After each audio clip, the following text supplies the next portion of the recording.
دنیا کی محبت۔ الحمدللہ رب العالمین والصلاة والسلام علی خاتم النبیین، اما بعد فاعوذ باللہ من الشیطان الرجیم، بسم اللہ الرحمن الرحیم۔ دنیا کی محبت۔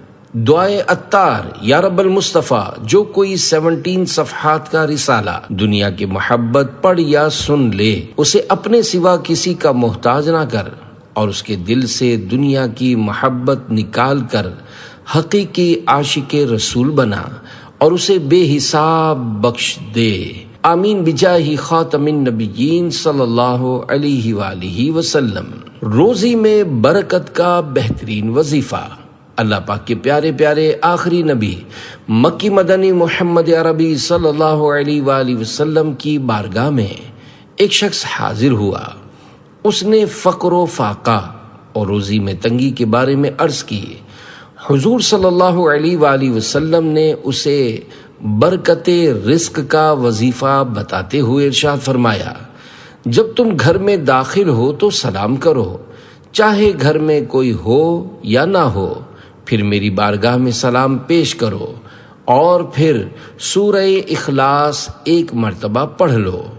اس شخص نے اس پر عمل کیا تو اللہ پاک نے اس کی برکت سے اس شخص پر رزق کے دروازے کھول دیے، یہاں تک کہ اس نے اپنے رزق سے اپنے پڑوسیوں اور رشتہ داروں کو بھی فائدہ پہنچایا۔ حاجتیں سب روا ہوئیں اس کی، ہے عجب کیمیاں درود شریف۔ الفاظ و معنی۔ حاجتیں یعنی ضرورتیں، روا ہونا پوری ہونا، عجب یعنی عجیب، کیمیا مقصد حاصل کرنے کا ذریعہ۔ صلو علی الحبیب صلی اللہ علی محمد۔ میں دنیا ہوں۔ واقعہ۔ عظیم تابعی بزرگ حضرت حمید بن ہلال رحمت اللہ علیہ سے مروی ہے کہ حضرت علا بن زیاد رحمت اللہ علیہ نے فرمایا، ایک مرتبہ میں نے خواب میں لوگوں کو کسی چیز کے پیچھے جاتے دیکھا تو میں بھی اس کے پیچھے چل دیا۔ جب دیکھا تو وہ ٹوٹے ہوئے دانتوں والی ایک کانی بڑھیا تھی جو ہر قسم کے زیور سے آراستہ اور خوب زیب و زینت اختیار کیے ہوئے تھی۔ میں نے پوچھا تو کون ہے؟ کہا میں دنیا ہوں۔ میں نے کہا میں بارگاہ الہی میں التجا کرتا ہوں کہ وہ میرے دل میں تیرے لیے بغض و نفرت ڈال دے۔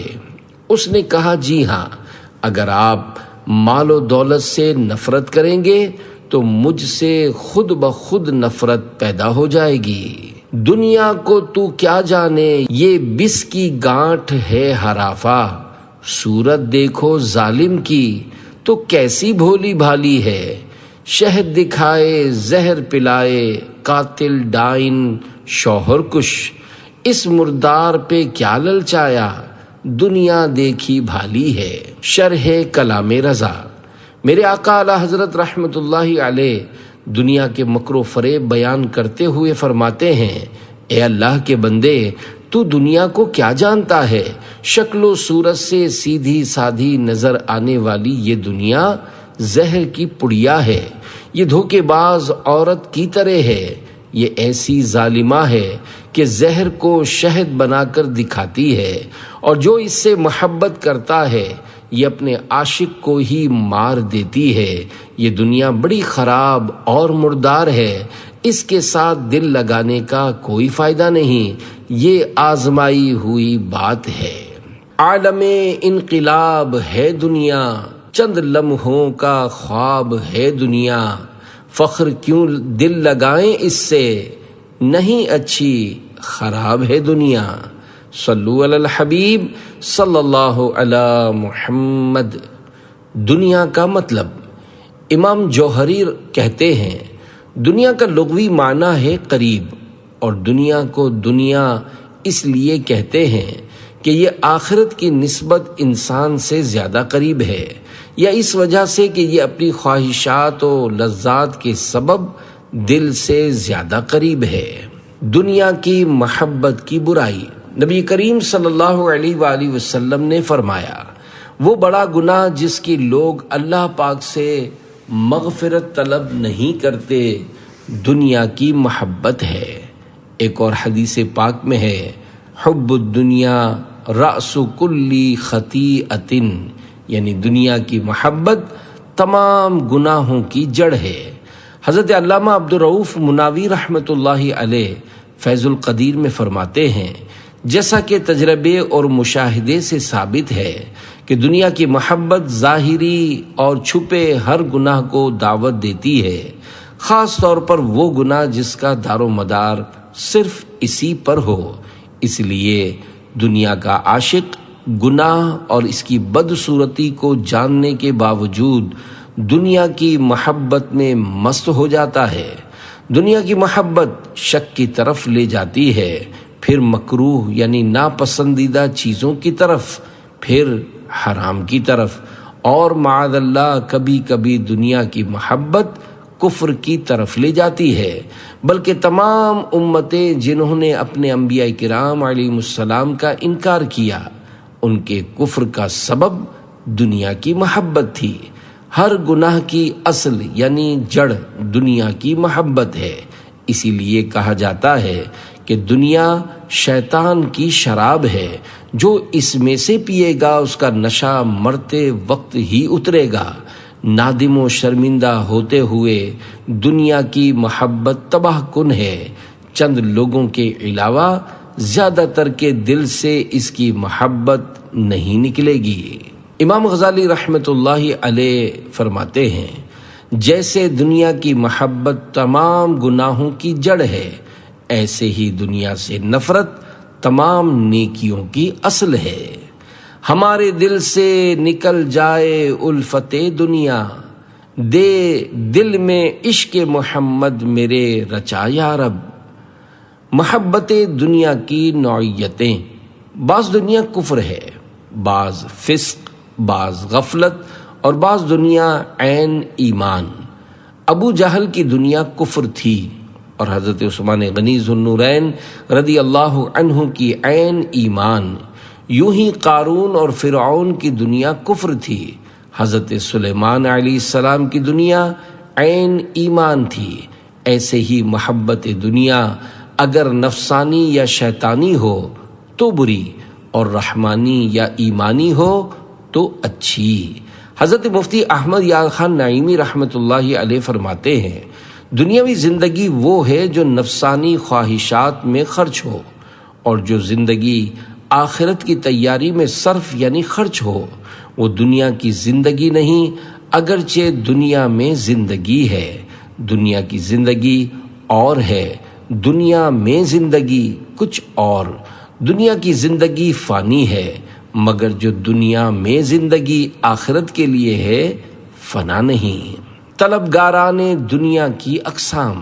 نمبر 1، وہ لوگ جو دنیا کا مال اس نیت سے حاصل کرتے ہیں کہ رشتہ دار سے صلہ رحمی کریں گے اور غریبوں کی مدد کریں گے، ان کا شمار سخیوں میں ہوتا ہے۔ اگر ان کا عمل ان کی نیت کے مطابق ہو تو اجر پائیں گے، لیکن اس کے باوجود ان میں سمجھداری نام کی کوئی چیز نہیں، کیونکہ عقل مند وہ ہوتا ہے جو کسی ایسی چیز کی خواہش نہ کرے جس کے بارے میں اسے پتہ نہ ہو کہ اسے پا لینے کے بعد اس کا کیا حال ہوگا۔ لہذا اس نیت سے مال حاصل کرنے والے ثعلبہ کے قصے سے عبرت حاصل کریں۔ ثعلبہ کا قصہ۔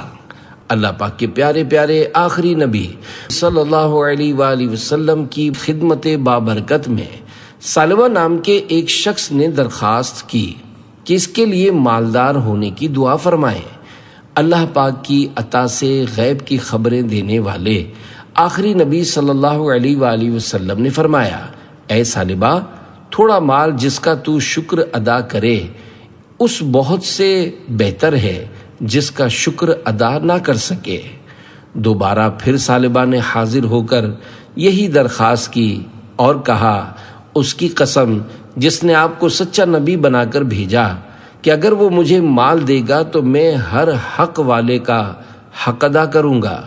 حضور صلی اللہ علیہ وآلہ وسلم نے دعا فرمائی، چنانچہ اللہ پاک نے اس کی بکریوں میں برکت فرمائی اور اتنی بڑھی کہ مدینے میں ان کی گنجائش نہ ہوئی، تو ثعلبہ ان کو لے کر جنگل میں چلا گیا اور جمعہ و جماعت کی حاضری سے بھی محروم ہو گیا۔ حضور پر نور صلی اللہ علیہ وآلہ وسلم نے اس کا حال پوچھا تو صحابہ کرام رضی اللہ عنہم نے عرض کیا کہ اس کا مال بہت زیادہ ہو گیا ہے اور اب جنگل میں بھی اس کے مال کی گنجائش نہ رہی۔ نبی کریم صلی اللہ علیہ وآلہ وسلم نے فرمایا کہ ثعلبہ پر افسوس۔ پھر جب حضور صلی اللہ علیہ وآلہ وسلم نے زکوٰۃ کے وصول کرنے والے بھیجے تو لوگوں نے انہیں اپنے اپنے صدقات دیے۔ جب ثعلبہ سے جا کر انہوں نے صدقہ مانگا، اس نے کہا یہ تو ٹیکس ہو گیا، جاؤ میں پہلے سوچ لوں۔ جب یہ لوگ رسول کریم صلی اللہ علیہ وآلہ وسلم کی خدمت میں واپس آئے تو حضور صلی اللہ علیہ وآلہ وسلم نے ان کے کچھ عرض کرنے سے قبل 2 مرتبہ فرمایا ثعلبہ پر افسوس۔ اس کے بعد یہ آیت نازل ہوئی، پارہ 10 سورہ توبہ آیت 75-76۔ وَمِنْهُمْ مَنْ عَاهَدَ اللَّهَ لَئِنْ آتَانَا مِنْ فَضْلِهِ لَنَصَدَّقَنَّ وَلَنَكُونَنَّ مِنَ الصَّالِحِينَ فَلَمَّا آتَاهُمْ مِنْ فَضْلِهِ بَخِلُوا بِهِ وَتَوَلَّوْا وَهُمْ مُعْرِضُونَ۔ ترجمہ کنز العرفان۔ اور ان میں کچھ وہ ہیں جنہوں نے اللہ سے عہد کیا ہوا ہے کہ اگر اللہ ہمیں اپنے فضل سے دے گا تو ہم ضرور صدقہ دیں گے اور ہم ضرور صالحین میں سے ہو جائیں گے۔ پھر جب اللہ نے انہیں اپنے فضل سے عطا فرمایا تو اس میں بخل کرنے لگے اور منہ پھیر کر پلٹ گئے۔ پھر ثعلبہ صدقہ لے کر حاضر ہوا تو حضور صلی اللہ علیہ وآلہ وسلم نے فرمایا کہ اللہ پاک نے مجھے اس کے قبول فرمانے کی ممانعت فرما دی۔ وہ اپنے سر پر خاک ڈال کر واپس ہوا۔ پھر اس صدقے کو خلافت صدیقی میں مسلمانوں کے پہلے خلیفہ حضرت ابو بکر صدیق رضی اللہ عنہ کے پاس لایا، انہوں نے بھی اسے قبول نہ فرمایا۔ پھر خلافت فاروقی میں مسلمانوں کے دوسرے خلیفہ حضرت عمر فاروق اعظم رضی اللہ عنہ کے پاس لایا، انہوں نے بھی قبول نہ فرمایا، اور خلافت عثمانی میں یہ شخص ہلاک ہو گیا۔ بارگاہ رسالت میں شیخ طریقت امیر اہل سنت کتنی خوبصورت آرزو کا اظہار کرتے ہیں۔ نہ مجھ کو آزما دنیا کا مال و زر عطا کر کے، عطا کر اپنا غم اور چشم گریاں یا رسول اللہ صلی اللہ علیہ وآلہ وسلم۔ صلو علی الحبیب صلی اللہ علی محمد۔ نمبر 2، دنیا طلب کرنے والوں کی دوسری قسم۔ اس کی بھی 2 قسمیں ہیں۔ نمبر 1، دنیا کے طلبگاروں میں اس قسم میں وہ لوگ داخل ہیں جن کا دنیا سے مقصد خواہشات کو پورا کرنا اور دنیا کی لذتوں سے لطف اندوز ہونا ہوتا ہے۔ ایسوں کا شمار جانوروں میں کیا گیا ہے۔ نمبر 2، وہ لوگ جو دوسروں پر فخر کرنے اور بڑا مالدار بن کر نمایاں نظر آنے کے لیے مال حاصل کرتے ہیں، یہ بے وقوفوں، دھوکے بازوں بلکہ مردودوں اور ملعونوں میں شمار ہوتے ہیں۔ دنیا سے محبت کرنے والوں کا انجام۔ حضرت ابن عباس رضی اللہ عنہما نے فرمایا، قیامت کے دن دنیا کو ایک بدصورت آنکھوں والی بڑھیا کی صورت میں لایا جائے گا، اس کے دانت آگے کو نکلے ہوں گے اور وہ نہایت بدصورت ہوگی۔ وہ لوگوں کی طرف متوجہ ہوگی تو ان سے پوچھا جائے گا کیا اسے جانتے ہو؟ وہ کہیں گے ہم اس کی پہچان سے اللہ پاک کی پناہ چاہتے ہیں۔ تو کہا جائے گا یہ دنیا ہے جس پر تم فخر کرتے تھے، اس کی وجہ سے رشتہ داری کے تعلقات ختم کرتے تھے، اسی کے سبب ایک دوسرے سے حسد کرتے، دشمنی کرتے اور غرور کرتے تھے۔ پھر اس دنیا کو جہنم میں ڈال دیا جائے گا تو وہ آواز دے گی، اے میرے رب، میری اتباع کرنے والے اور میری جماعت کہاں ہے؟ اللہ پاک فرمائے گا ان کو بھی اس کے ساتھ کر دو۔ دنیا کے 3 حصے۔ نمبر 1، جس میں ثواب ہے، یہ وہ حصہ ہے جس کے وسیلے سے بندہ بھلائی تک پہنچتا ہے اور برائی سے نجات پاتا ہے۔ یہ مومن کی سواری، آخرت کی کھیتی اور کفایت کرنے والی حلال روزی ہے۔ نمبر 2، جس کا حساب ہے، یہ وہ حصہ ہے جس کی وجہ سے تو کسی حکم کی ادائیگی سے غافل نہ ہو اور اس کی طلب میں ناجائز کام کا ارتکاب نہ کرے، اور اس کے اہل وہ اغنیاء ہیں جن کا حساب طویل ہوگا۔ فقراء ان سے 500 سال پہلے جنت میں داخل ہو جائیں گے۔ نمبر 3، جس میں عذاب ہے، یہ وہ حصہ ہے جس میں بندہ تمام ضروری امور کی ادائیگی سے دور ہو کر گناہوں میں مبتلا ہو جاتا ہے۔ جو اس حصے کا مالک بنے گا، یہ اس کو آگ کی طرف بڑھائے گا اور خسارے کے گھر میں دھکیل دے گا۔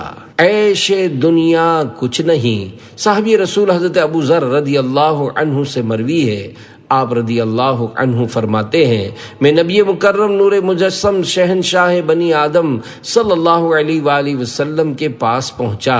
جب آپ صلی اللہ علیہ وآلہ وسلم کعبۃ اللہ شریف کے سائے میں تشریف فرما تھے، جب آپ صلی اللہ علیہ وآلہ وسلم نے مجھے دیکھا تو ارشاد فرمایا، رب کعبہ کی قسم، وہ سب سے زیادہ خسارہ پانے والے ہیں۔ حضرت ابو ذر رضی اللہ عنہ فرماتے ہیں، میں قریب آ کر بیٹھ گیا جبکہ آپ صلی اللہ علیہ وآلہ وسلم بار بار یہی فرماتے جا رہے تھے، یہاں تک کہ میں کھڑا ہو کر عرض گزار ہوا، یا رسول اللہ صلی اللہ علیہ وآلہ وسلم، میرے ماں باپ آپ پر قربان، وہ کون لوگ ہیں؟ تو حضور نبی کریم صلی اللہ علیہ وآلہ وسلم نے ارشاد فرمایا، وہ مال و دولت کی کثرت والے ہوں گے، مگر وہ جو دائیں بائیں آگے اور پیچھے خرچ کریں، اور وہ بہت تھوڑے ہوں گے، اور جو بھی اونٹ یا گائے یا بکریوں کا مالک ہو اور ان کی زکوٰۃ ادا نہ کرے تو وہ جانور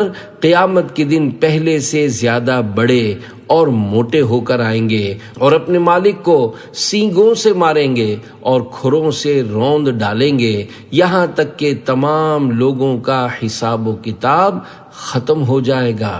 تجھ کو غافل فکر عقبا کچھ نہیں، کھا نہ دھوکا عیش دنیا کچھ نہیں، زندگی ہے چند روزہ کچھ نہیں، کچھ نہیں اس کا بھروسہ کچھ نہیں، ایک دن مرنا ہے آخر موت ہے، کر لے جو کرنا ہے آخر موت ہے، عیش کر غافل نہ تو آرام کر، مال حاصل کرنا پیدا نام کر، یاد حق دنیا میں صبح و شام کر، جس لیے آیا ہے تو وہ کام کر، ایک دن مرنا ہے آخر موت ہے، کر لے جو کرنا ہے آخر موت ہے۔ صلو علی الحبیب صلی اللہ علی محمد۔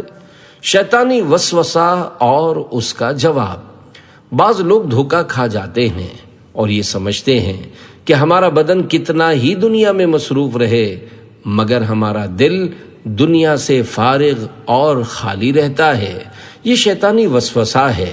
بھلا یہ کیسے ہو سکتا ہے کہ کوئی شخص دریا میں چلے اور پاؤں نہ بھیگے؟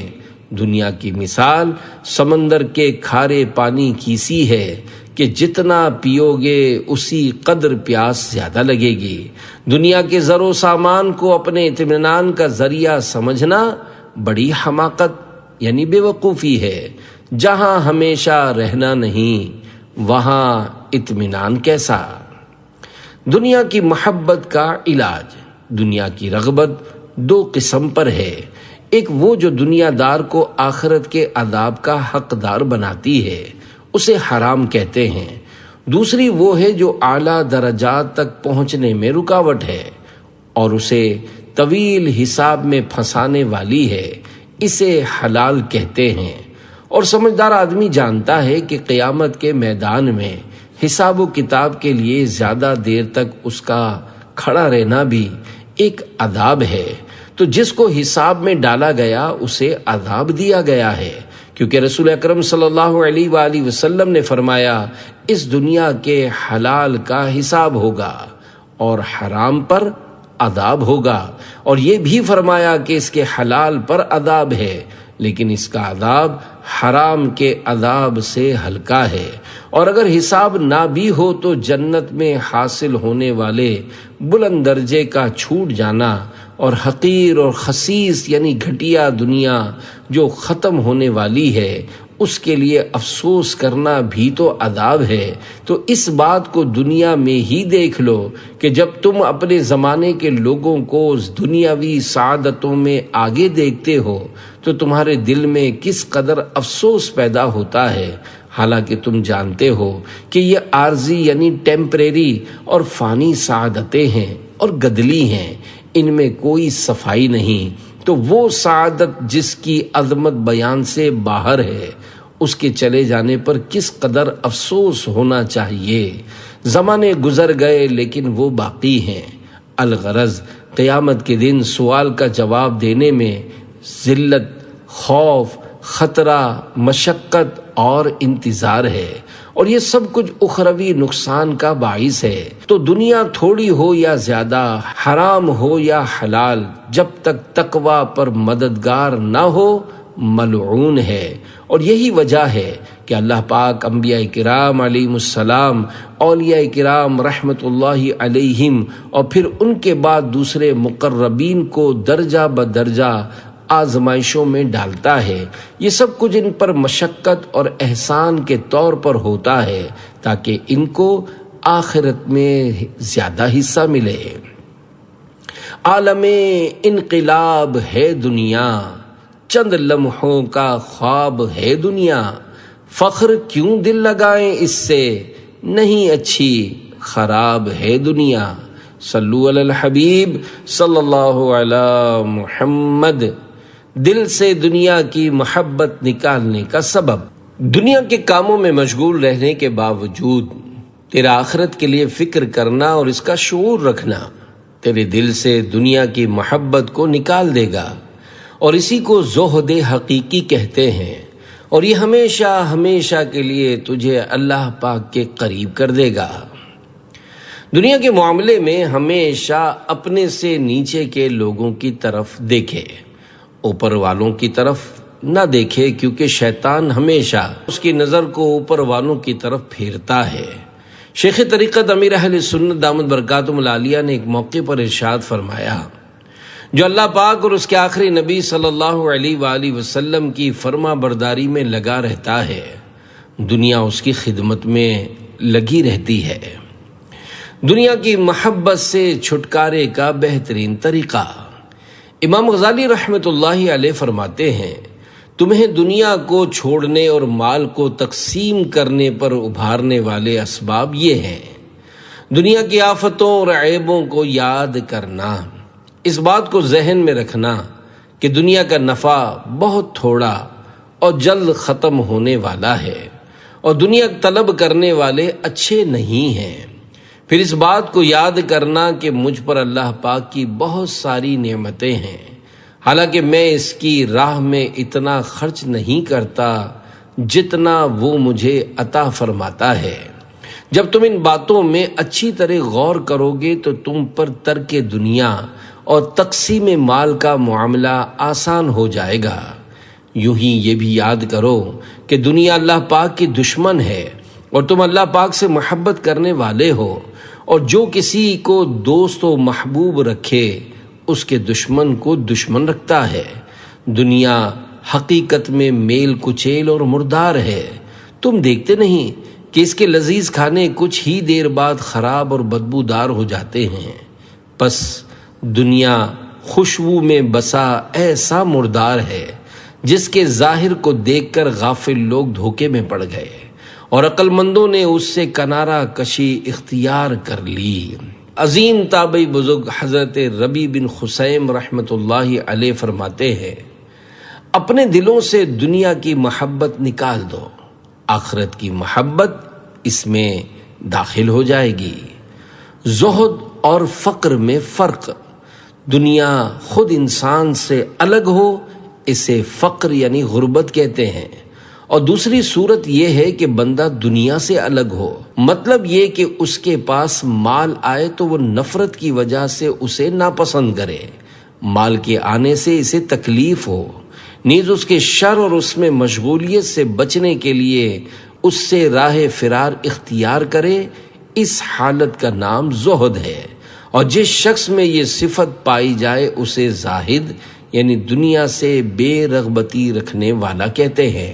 زہد کی فضیلت، صحابی رسول حضرت ابو ہریرہ رضی اللہ عنہ بیان کرتے ہیں، دو جہاں کے تاجور صلی اللہ علیہ وآلہ وسلم کا فرمان ذیشان ہے، دنیا کے معاملے میں اپنے سے نیچے والوں کو دیکھو اور اپنے سے اوپر والوں کو مت دیکھو، یہ تمہارے لیے بہترین نصیحت ہے تاکہ تم اللہ پاک کی نعمتیں نہ کھو بیٹھو۔ صحابی رسول حضرت سلمان فارسی رضی اللہ عنہ فرماتے ہیں، بندہ جب دنیا سے بے رغبت ہوتا ہے تو اس کا دل حکمت سے روشن ہو جاتا اور اعضاء یعنی جسم کے حصے عبادت پر مددگار بن جاتے ہیں۔ زہد کے 3 مرتبے، حضرت ابراہیم بن ادم رحمۃ اللہ علیہ فرماتے ہیں، زہد کے 3 مرتبے ہیں۔ ایک زہد فرض ہے اور وہ اللہ پاک کی حرام کی ہوئی چیزوں سے رکنا ہے، دوسرا زہد سلامتی کے لیے ہے اور وہ شک و شبہات والی چیزوں کو چھوڑنا ہے، تیسرا زہد فضیلت حاصل کرنے کے لیے ہے اور وہ اللہ پاک کی حلال کی ہوئی چیزوں کو بھی چھوڑنے میں ہے، اور یہ زہد کا بہت ہی اعلیٰ مرتبہ ہے۔ زہد کی علامات، نمبر 1، جو چیز موجود ہو اس پر خوش نہ ہو، اور جو چیز موجود نہ ہو اس پر غمگین بھی نہ ہو۔ نمبر 2، اس کے نزدیک برا کہنے والا اور تعریف کرنے والا دونوں برابر ہوں۔ پہلی علامت مال میں زہد کی علامت ہے اور دوسری جاہ میں علامت زہد ہے۔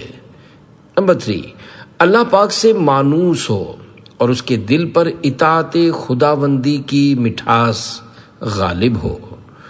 زہد کی اقسام، زہد یعنی دنیا سے بے رغبتی کی وجہ سے عبادت زیادہ اور بلند مرتبہ ہو جاتی ہے، لہذا عبادت کے طلبگار پر لازم ہے کہ وہ دنیا سے بے رغبت ہو جائے اور اس سے دور رہے۔ زہد کی 2 قسمیں ہیں، نمبر 1 اختیاری اور نمبر 2 غیر اختیاری۔ اختیاری زہد یہ ہے کہ جو پاس نہ ہو اس کی طلب نہ کرے، اور جو پاس ہو اسے تقسیم کر دے، اور دنیا اور اس کے ساز و سامان کا ارادہ چھوڑ دے۔ جس شخص میں یہ 3 خوبیاں موجود ہوں وہ زاہد ہے۔ تیسرے جز یعنی طلب دنیا بھی دل سے نکال دینا بہت مشکل ہے، کیونکہ بہت ایسے ہیں جو اوپر سے تو تارک دنیا یعنی دنیا کو چھوڑنے والے ہیں، مگر ان کے دلوں میں دنیا کی محبت چٹکیاں لیتی رہتی ہے۔ ایسا شخص اسی کشمکش میں مبتلا رہتا ہے، حالانکہ زہد کی اصل شان اسی تیسرے جز سے ہی پیدا ہوتی ہے۔ غیر اختیاری زہد یہ ہے کہ دل دنیاوی اشیاء کے شوق و خیالات سے سرد پڑ جائے۔ جب بندہ اختیاری زہد اپنائے گا، یوں کہ جو پاس نہیں اسے طلب نہ کرے، جو پاس ہے اسے دور کر دے، اور دل سے دنیا کا ارادہ بھی نکال دے، تو پھر اس کا دل دنیا سے سرد پڑ جائے گا، دنیا اس کے نزدیک حقیر ہو جائے گی اور اسے دنیا کا خیال نہ آئے گا، اور یہ غیر اختیاری زہد ہے۔ زہد کے درجات، نمبر 1، انسان تکلف کے ساتھ دنیا سے بے رغبتی اختیار کرے اور اپنی خواہشات کے باوجود اسے چھوڑنے کی کوشش کرے تو ایسا شخص متزاہد ہے، اور ہو سکتا ہے کہ وہ اس پر ہمیشگی اختیار کر کے زہد کو پالے۔ نمبر 2، وہ اپنی خوشی سے دنیا سے بے رغبتی اختیار کرے، یعنی وہ جس چیز کی لالچ کر رہا ہے اس کی نسبت سے دنیا کو حقیر جانے۔ جیسے کوئی شخص 2 درہم کے لیے 1 درہم چھوڑ دیتا ہے اور یہ چیز اس پر دشوار نہیں ہوتی، لیکن اس کی توجہ دنیا اور اپنے نفس کی طرف بھی رہتی ہے، یعنی وہ خیال کرتا ہے کہ اس نے بڑی اہم چیز کو چھوڑا ہے، اور یہ بھی زہد ہے، لیکن اس میں نقصان کا اندیشہ ہے۔ نمبر 3، تیسرا درجہ سب سے اعلیٰ ہے، اور وہ یہ کہ بندہ خوشی سے زہد اختیار کرے اور اپنے زہد میں مبالغہ اختیار کرے، اور یہ خیال نہ کرے کہ اس نے کوئی چیز چھوڑی ہے، اس لیے کہ وہ جانتا ہے کہ دنیا کوئی چیز نہیں، دنیا کی آخرت کے مقابلے میں کوئی اہمیت نہیں۔ اعلیٰ درجہ یہ ہے کہ تم رضا الہی کے لیے اس کے سوا ہر چیز سے بے رغبت ہو جاؤ، اور یہ چیز اللہ پاک کے دیدار کی لذت اور اس کے سوا ہر نعمت سے زہد اختیار کرنے کی پہچان سے حاصل ہوتی ہے۔ لہذا تمہیں چاہیے کہ اپنی ضرورت کے مطابق کھانا، لباس، نکاح اور رہائش اختیار کرو، جس سے تمہارے بدن کا گزارا ہو اور تم اپنا دفاع کر سکو۔ یہی حقیقی زہد ہے۔ زہد کے حصول کے اسباب۔ زہد سے مقصود یہ ہے کہ فضول، زائد اور غیر ضروری چیزوں سے بچا جائے۔ غرض یہ کہ صرف اس قدر طاقت و قدرت موجود رہے جس سے عبادت اور اللہ پاک کی فرما برداری کر سکو۔ محض کھانا پینا اور لذت حاصل ہونا مقصد نہ ہو، اور اللہ پاک کو اس پر بھی قدرت ہے کہ تمہیں بغیر کسی ظاہری سبب کے، جیسا کہ فرشتے ان مادی اسباب و ذرائع کے بغیر ہی زندہ ہیں، اللہ پاک کو اس کی بھی طاقت ہے کہ تمہیں تمہارے پاس موجود شے کے ذریعے زندہ رکھے، یا ایسی شے مہیا فرما دے جس کا تمہیں وہم و گمان تک نہ ہو۔ اس لیے اگر تم تقوی پر قائم رہو گے تو تمہیں بقائے حیات کے لیے طلب دنیا وغیرہ کی حاجت نہیں، اور اگر زہد کا یہ درجہ تمہیں حاصل نہ ہو تو زاد آخرت اور تقوی کی نیت سے تلاش کرو، شہوت و لذت کی غرض سے تلاش نہ کرو، کیونکہ جب تمہاری نیت نیک ہوگی تو یہ طلب آخرت میں ہی شمار ہوگی، اور اس طرح تمہارے زہد میں کوئی فرق نہیں آئے گا۔ نمبر 1، کبھی تو دوزخ کا خوف اور عذاب کا اندیشہ زہد کا سبب بن جاتا ہے، اور اس زہد کو خائفین کا زہد کہتے ہیں۔ نمبر 2، کبھی اخروی نعمتوں کی لذت زہد کا باعث ہو جاتی ہے، اور اس کو راجین کا زہد کہتے ہیں، اور یہ پہلے درجے والے سے بڑھا ہوا ہے۔ نمبر 3، یہ سب سے اعلیٰ ہے کہ ماں سوا اللہ کی جانب سے بے توجہی اور نفس کا اللہ کے علاوہ کو حقیر سمجھ کر چھوڑ دینا زہد کا باعث ہو، اس کو حقیقی زہد کہتے ہیں۔ زہد سے افضل حالت۔ زہد سے بھی افضل حالت یہ ہے کہ بندے کے نزدیک مال کا ہونا اور نہ ہونا برابر ہو، مال ملنے پر نہ تو خوش ہو اور نہ ہی تکلیف محسوس کرے، جبکہ نہ ملنے پر بھی یہی حالت ہو، بلکہ اس کی حالت ایسی ہو جائے جیسی ام المومنین حضرت بی بی عائشہ صدیقہ طیبہ طاہرہ رضی اللہ عنہا کی تھی کہ کسی نے آپ کی خدمت میں 1,00,000 درہم کا عطیہ نظر کیا تو آپ نے قبول فرما لیا اور اسی دن تقسیم فرما دیا۔ خادمہ نے عرض کی، آپ نے آج جو مال تقسیم فرمایا، اگر اس میں سے 1 درہم کا گوشت خرید لیتی تو ہم اس سے روزہ افطار کرتے۔ فرمایا، اگر تم یاد دلا دیتی تو میں ایسا ہی کرتی۔ جس شخص کی کیفیت ایسی ہو، اگر پوری دنیا بھی اس کے قبضے میں ہو تو اسے کوئی نقصان نہیں ہو سکتا، کیونکہ وہ مال کو اپنے قبضے میں نہیں بلکہ اللہ پاک کے خزانے میں سمجھتا ہے، اور اس کے نزدیک اس بات میں کوئی فرق نہیں ہوتا کہ مال اس کے قبضے میں ہے یا کسی اور کے۔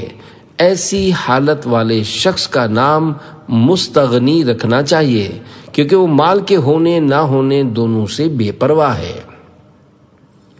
زہد کا کمال درجہ۔ مال کے معاملے میں زہد کا کمال درجہ یہ ہے کہ بندے کے نزدیک مال اور پانی برابر ہوں۔ ظاہر ہے کہ کثیر پانی کا انسان کے قریب ہونا اسے نقصان نہیں دیتا، جیسا کہ ساحل سمندر پر رہنے والا شخص، اور نہ ہی پانی کا کم ہونا ضرر دیتا ہے، جبکہ بقدر ضرورت پانی دستیاب ہو۔ پانی ایک ایسی چیز ہے جس کی انسان کو ضرورت ہوتی ہے۔ انسان کا دل نہ تو کثیر پانی سے نفرت کرتا ہے اور نہ ہی راہ فرار اختیار کرتا ہے، بلکہ وہ کہتا ہے کہ میں اس سے اپنی حاجت کے مطابق پیوں گا، اللہ پاک کے بندوں کو پلاؤں گا اور اس میں بخل نہیں کروں گا۔ انسان کے نزدیک مال کی حالت بھی یہی ہونی چاہیے کہ اس کے ہونے نہ ہونے سے اسے کوئی فرق نہ پڑے۔ جب بندے کو اللہ پاک کی معرفت حاصل ہو جائے اور توکل کی دولت نصیب ہو جائے تو پھر اسے اس بات پر کامل یقین ہو جاتا ہے کہ وہ جب تک زندہ ہے اسے بقدر ضرورت روزی ملتی رہے گی جیسا کہ پانی ملتا ہے۔ نہ مجھ کو آزما دنیا کا مال و زر عطا کر کے، عطا کر اپنا غم اور چشم گریاں یا رسول اللہ۔